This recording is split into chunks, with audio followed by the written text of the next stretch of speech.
आज तक शायद आप लोगों ने ऐसी कहानी सुनी होगी। आमतौर पे ऐसी मुकदमा सुनने में कभी नहीं आता जहाँ पे तीन तीन अदालत एक ही फैसला सुनाती है। डिस्ट्रिक्ट कोर्ट, हाई कोर्ट और सुप्रीम कोर्ट। और वही सुप्रीम कोर्ट जो देश की सबसे बड़ी अदालत है, लास्ट में चल के अपना फैसला बदल देती है। और आज की जो कहानी है, ये कहानी ऐसे पुलिस वालों की है जिन्होंने पूरे केस को ही, पूरे सबूत को ही बदल दिया। और कुछ ऐसे बेगुनाह थे जिनको फांसी हो गया, और फांसी होने के बाद लगभग 13 साल तक वो जेल की सलाखों के पीछे रहते रहे। और हर दिन ऐसा लगता था कि कल की सुबह हम लोग शायद नहीं देखेंगे। उनमें से एक दो का इंटरव्यू हुआ तो उन लोगों से पूछा गया कि आप लोग को कैसा लग रहा था जेल की सलाखों के पीछे। तो उनमें से तो कई लोग का ये बयान था कि हम लोग जब जेल में थे तो हम लोग को ऐसा लगता था कि हमारे सीने पे कोई अजगर बैठा है और कब हम लोग को निगल लेगा किसी को मालूम नहीं था।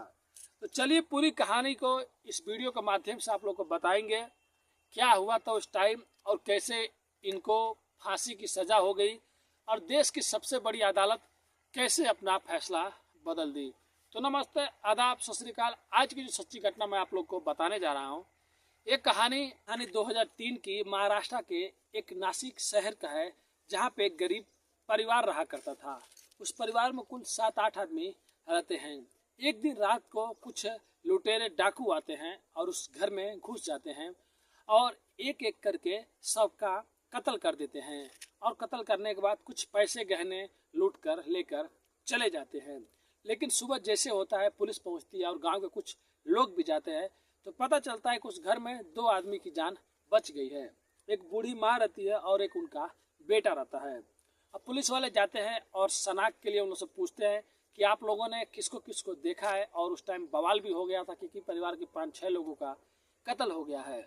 सबसे पहले बूढ़ी माँ बताती है कि कुछ 7-8 आदमी थे जो चेहरे पे रुमाल बांधे हुए थे और हाथ में हथियार लिए थे।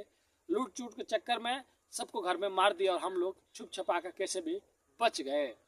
अभी जैसा बूढ़ी माँ बताती है वैसा उनका बेटा भी बताता है कि हाँ, ऐसे ही कुछ लोग थे। अब 2 से 3 दिन बीत जाता है, पुलिस कुछ भी नहीं कर पाती है। फिर पुलिस के जो आला अधिकारी रहते हैं उनको जब खबर जाती है तो वो लोग एक टीम बनाते हैं और पुलिस वालों को ये निर्देश देते हैं कि ऐसा करो, जो भी 100 किलोमीटर के दायरे में जो भी लुटेरा, चोर, बदमाश है, सबका एक लिस्ट बनाओ, एक एल्बम बनाओ, जितने भी लोग हैं। वो एल्बम ले आकर इन माँ बेटे को दिखाओ, शायद उसमें से कोई कातिल मिल जाए, कोई लुटेरा मिल जाए। अब 3 दिन बाद वहाँ के 100 किलोमीटर के अंदर में जितने भी पुलिस थाने में जितने भी केस रहते हैं, जितने भी वांटेड चोर रहते हैं, क्रिमिनल रहते हैं, सबका एक एल्बम बनाया जाता है और ला के बाकायदा उन माँ और बेटे को दिखाया जाता है। लेकिन पूरा एल्बम देखने के बाद कोई 4 लोग को वो लोग शक करते हैं कि शायद यही लोग थे और इनके जैसे वो दिख रहे थे। अब जो 4 लोगों को वो माँ बेटे शनाख्त करते हैं, पुलिस उनकी खोज में जुट जाती है। लेकिन केस के 10वें दिन वो लोग 6 आदमी को पकड़ के लाते हैं और बोलते हैं कि यही आपके वो गुनहगार है जिन्होंने घर में लूटपाट की, क्या वो लोग यही थे। अब माँ बेटे ये कबूल कर लेते हैं और उनको भी देख के शनाख्त कर लेते हैं कि हाँ, यही वो लोग हैं जिन्होंने हमारे घर में लूटपाट की और हमारे घर के सारे लोगों को इन्होंने ही कत्ल कर दिया।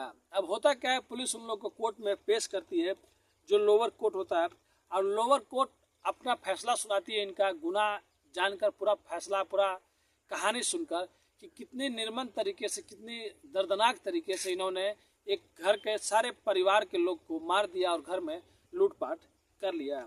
अब लेबर कोर्ट ये फैसला सुनाती है कि इन लोगों को कोई भी रहम या कोई भी इनके ऊपर छूट न दी जाए, इनको डायरेक्ट फांसी की सज़ा दी जाए।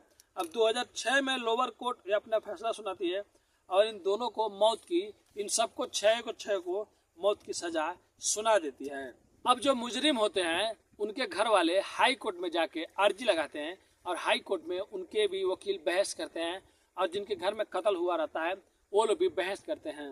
लेकिन हाई कोर्ट थोड़ा इन लोग पर रहम करता है और बोलता है कि 6 लोगों ने एक कत्ल और लूटपाट की है, लेकिन इसमें से 3 आदमी जो है वो लोग निर्मम तरीके से हत्या की और सबसे ज़्यादा इन्हीं लोग का हाथ थी।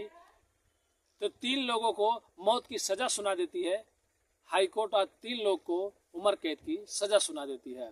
लेकिन फिर से कुछ नहीं होता है, फिर से लोग सुप्रीम कोर्ट जाते हैं 2007 में। आज सुप्रीम कोर्ट में 2 साल इन लोग का केस चलता है। और सुप्रीम कोर्ट जो भारत का सबसे बड़ा कोर्ट है, सुप्रीम कोर्ट सबसे बड़ा अदालत है, वहाँ से जिसको जो न्याय जो फैसला सुना दिया गया उसको मानना पड़ेगा। फिर सन 2009 में सुप्रीम कोर्ट अपना फैसला सुनाती है, जैसे निचली कोर्ट ने सुनाया था कि सबको 6 के 6 लोगों को मौत की सज़ा दे दी जाती है, लेकिन हाई कोर्ट ने 3 लोगों पर रहम किया था, उम्र कैद की सज़ा और 3 लोगों को मौत की सज़ा। फिर से सुप्रीम कोर्ट निचली अदालत की बात को देखते हुए और हाई कोर्ट की बात को देखते हुए वो बोलती है कि इन लोगों का अपराध संघर्ष है, इन लोगों का अपराध बहुत बड़ा है, निर्मम तरीके से लोग हत्या किया और लूटपाट किया, तो इन लोग पर कोई भी रहम नहीं करना है। और फिर से सन 2009 में सुप्रीम कोर्ट अपना फैसला सुनाती है और 6 को मौत की सज़ा दे देती है। अब इसके बाद ये लोग जाए तो जाए किससे और हेल्प मांगे तो मांगे किससे। उसके बाद ऐसे ही चलते रहता है। और फिर बॉम्बे का ही एक एनजीओ होता है जो कानूनी तरीके से लोगों की मदद करता था। और ये लोग जो थे वो लोग बेहद गरीब थे, तो बिना पैसे लिए ऐसे इन लोग की मदद करने को वो लोग ठान लेते हैं, जिनके पास अच्छे और काबिल वकील और अच्छे पढ़े लिखे आदमी भी थे।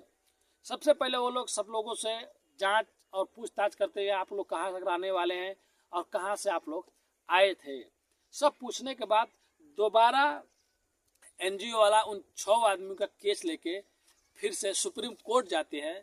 और सुप्रीम कोर्ट जाने के बाद सुप्रीम कोर्ट में रिपीट मतलब करने को दोबारा केस को सुनवाई के लिए एक अपील दोबारा दायर करते हैं। तो सुप्रीम कोर्ट वो अर्जी ले लेती है। शायद हर किसी से कोई ना कोई गलती हो जाता है, लेकिन ये बात अब एनजीओ में चला गया रहता, वहाँ पे काबिल आदमी लोग थे, फिर से एक केस पे सुनवाई होने लगता है।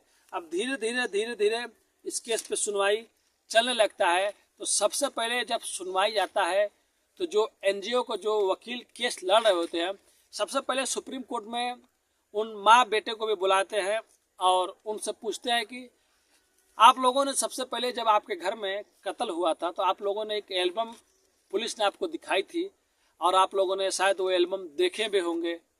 तो वो लोग माँ बेटी बोले हाँ देखे थे। तो आप लोगों ने कितने लोगों को पहचाना था? तो कुछ 4 लोगों को। तो ये बताइए क्या वो यही 4 लोग हैं? ये तो इसमें 6 आदमी हैं, आप लोगों ने 4 को पहचाना। तब वो माँ बेटी बताते हैं कि साहब हम लोग को उतना होश कहाँ था, हमारे घर में कत्ल हुआ था, खून हुआ था, लूटपाट हुई थी, हम लोग खुद बेहोश थे, जिसको देखना था उसको पहचान गए। अब हम लोग उतने अच्छी तरीके से नहीं कह सकते थे कि यही लोग हैं या वही लोग हैं, लेकिन हाँ पुलिस वालों जब 6 आदमी को लेके आए और बोले आपके कातिल आपके घर के लोगों को हम लोग पकड़ लिए हैं, तो हम लोगों ने बोल दिया हाँ यही है। तो सबसे पहले सुप्रीम कोर्ट के सामने एक सबूत लाया गया कि इन्होंने जिनको देखा था ये कन्फर्म नहीं बोल सकते हैं कि वही लोग हैं, लेकिन पुलिस वालों के कहने पे इन्होंने उसको माना था। और सबसे पहले पुलिस ने जो एल्बम दिखाया था, जो सबको सामने मतलब फोटो दिखाया था, वो 100 किलोमीटर के अंदर का था। और इन लोगों का घर जो था, जो 6 जो आरोपी जो पकड़े गए थे जिनको फांसी की सजा हुई थी, इनका घर 300 किलोमीटर दूर का था। तो एक आदमी उस टाइम आप लोग को मालूम होगा ये लोग दिहाड़ी करने वाले थे और 300 किलोमीटर दूर से आना, फिर मर्डर करना, लूटपाट करना, और कैसे ये लोग चले जाते क्योंकि उस टाइम किराया भी ज़्यादा लगता था। अब सुप्रीम कोर्ट ये सब बात सुन रही है। फिर अगला सुनवाई आता है। अगले सुनवाई में सुप्रीम कोर्ट आदेश देती है कि उन पुलिस वालों को भी बुलाया जाए।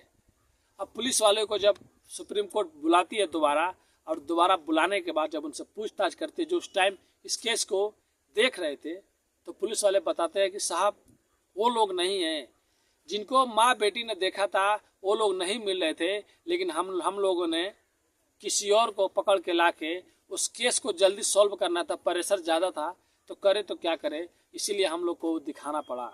अब यहाँ पे सबसे बड़ी गलती पुलिस वालों की थी, क्योंकि इनके वजह से 6 परिवार उजड़ गए, बिखर गए, और 6 लोग कितने साल, लगभग 12-15 साल जेल में काट रहे थे और हर दिन मौत से लड़ रहे थे। उनको ऐसा लग रहा था कि कल की सुबह शायद हम लोग की हो या ना हो, कब कोर्ट से फैसला आ जाए और 1-2 दिन बाद हमको फांसी पे लटका दिया जाए। लेकिन जब ये सुप्रीम कोर्ट ये सब बातें सुनती है कि 300 किलोमीटर दूर के हैं और सारा रिकॉर्ड, सारा जो भी फॉर्मेलिटी रहता सब पूरी कर लिया गया था, पता लगा लिया गया था कि लोग उतना दूर से नहीं आ सकते, और पुलिस से भी सुप्रीम कोर्ट ये फैसला और ये चीज़ पूछती है क्या आप लोगों के पास कोई ऐसा चीज़ मिला था जो घर में से लूटपाट, कंगन, सेवर, जो भी पैसे थे इनके घर से बरामद हुआ?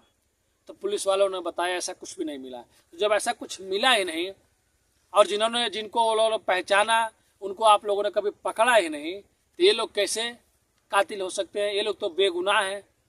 फिर पुलिस भी वहाँ पे चुप हो जाती है और जो NGO कोर्ट से केस लड़ रहे होते हैं जो इनका, फिर सुप्रीम कोर्ट बोलती है कि सही में इन लोगों के साथ में नाइंसाफ़ी हुई है और कानून से भी कभी कभी गलती हो जाती है। हम लोग तो इनके दिन वापस नहीं ला सकते हैं लेकिन इनको बाइज्जत रिहा जरूर कर सकते हैं। फिर उसके बाद सुप्रीम कोर्ट सन 2018 में, यानी कि लगभग 12-15 साल उन लोग को जेल में रखने के बाद, और 13 साल तो लोग बेचारा फांसी के डर से जेल में थे, क्योंकि सन 2006 में लोअर कोर्ट ने अपना फांसी की सज़ा सुनाई दिया, 2007 में हाई कोर्ट ने, फिर 2009 में सुप्रीम कोर्ट में, और 9 से फिर से लोग 18 तक गए, यानी कि 6 से वहाँ तक 13 साल लोग मौत के साए में जी रहे थे। अब सुप्रीम कोर्ट अपना फैसला सुनाती है और बताती है कि इनको बाइज्जत बरी कर दिया जाए और इनके जो भी ऊपर केस है उनको हटा दिया जाए।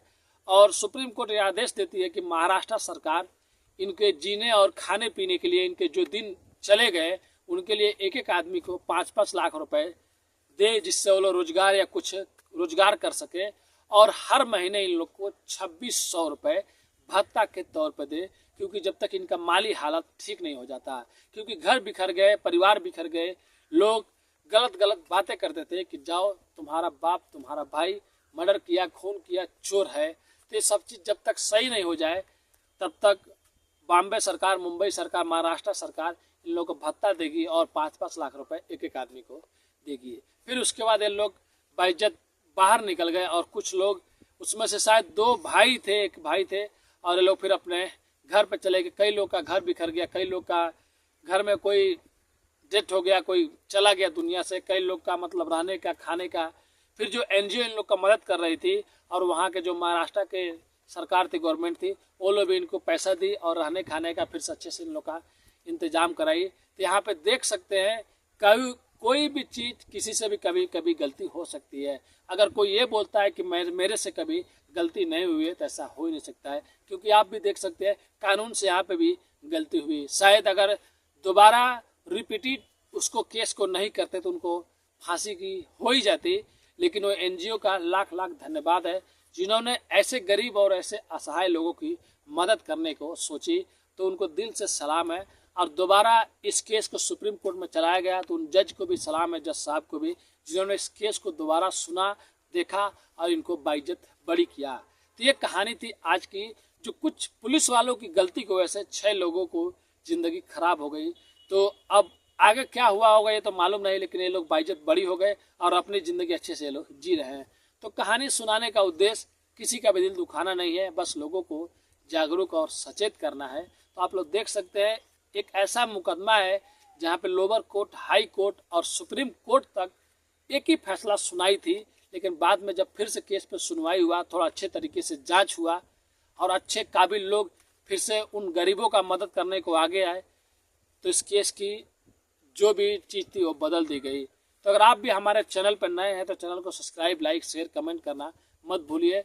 अगर हमारे चैनल पर नए हैं तो चैनल को सब्सक्राइब, लाइक, शेयर जरूर कर दीजिएगा। बोलने में कुछ गलती है तो माफ़ कर दीजिएगा। और मैं भी अभी घर पे आ गया हूँ, तो आप लोग देख सकते हैं पीछे पूरा खेत दिख रहा है, साइड में थोड़ा सा दीवार दिख रहा है, और मैं छत पे वीडियो बना रहा हूँ क्योंकि घर में मालूम है सब कोई शोर शराबा कर रहा है। तो बस मिलते हैं नेक्स्ट वीडियो में फिर से कुछ अच्छी कहानियों के साथ। अभी के लिए अलविदा लेते हैं, धन्यवाद।